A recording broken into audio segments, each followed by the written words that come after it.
যে ইসলামী শরিয়া বলেছেন যে তোমাদেরকে আল্লাহ তাআলা হালাল পথে রুজি রোজগার করার বিধান দিয়েছেন। এবং সূরা জুমার 10 নম্বর আয়াতে পাক আল্লাহ সুবহানাহু ওয়া তাআলা বলছেন ফাইদা কুদিয়াতিস সালাতু ফান্তাশিরু ফিল আরদি ওয়াবতাগু মিন ফাদলিল্লাহি ওয়াযকুরুল্লাহা কাসীরান লাআল্লাকুম তুফলিহুন। রব তাআলা বলছেন অতঃপর যখন নামাজ শেষ হবে মসজিদে বসে থাকার দরকার নেই। নামাজের পরে সারা দিন এখানে বসে থাকলে হবে না, বরঞ্চ রব্বুল আলামিন বলছেন তোমাকে আমি তোমার শারীরিক যে নিয়ামত দান করেছি সেগুলো নিয়ে তুমি পৃথিবীতে ছড়িয়ে পড়ো। ফাইদা কুদিয়াতিস সালাত, নামাজ যখন শেষ হয়ে যাবে ফান্তাশিরু ফিল আরদি, তুমি পৃথিবীতে ছড়িয়ে পড়ো। ওয়াবতাগু মিন ফাদলিল্লাহ, আল্লাহর অনুগ্রহের জীবিকা তালাশ করো। একটু বড় করে বলি সুবহানাল্লাহ। তাহলে আয় উপার্জন করার হুকুম দিচ্ছেন কে?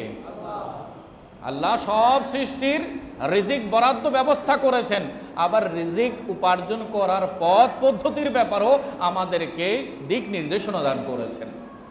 এবং আল্লাহ তাআলা বলছেন যখন তোমরা তোমাদের রিজিক অন্বেষণ করতে যাবে তখন আমাকে ভুলে যেও না। তুমি রিজিকের জন্য, রিজিক তালাশের জন্য ব্যস্ত থাকবে। ওয়াজকুরুল্লাহা কাসীরা, আর এই পথের মধ্যে বেশি বেশি আমাকে তুমি স্মরণ করবে, আমার প্রতি ভরসা করবে। তুমি যেখানে যে কাজটাই শুরু করো, আমরা জানি যে কোনো ভালো কাজ শুরু করার আগে কি পড়তে হয়? বিসমিল্লাহির রহমানির রহিম। এটা কেন দেওয়া হয়েছে? কারণ যে কাজের শুরুটা, নেক কাজের শুরুটা আমার আল্লাহর নাম নিয়ে হবে, ওই কাজে আল্লাহ সফলতা দান করবে। নবী করিম সাল্লাল্লাহু আলাইহি ওয়াসাল্লামের ইরশাদ তিরমিজি শরীফের সূচনা তো আছে। আমার পেয়ারা রাসূল বলছেন মাল্লাম ইয়াবদা বিবিসমিল্লাহি কুল্লু আমরিন জিবালিন লাম ইউবদা বিবিসমিল্লাহি ফাহুয়া আক্তাউ।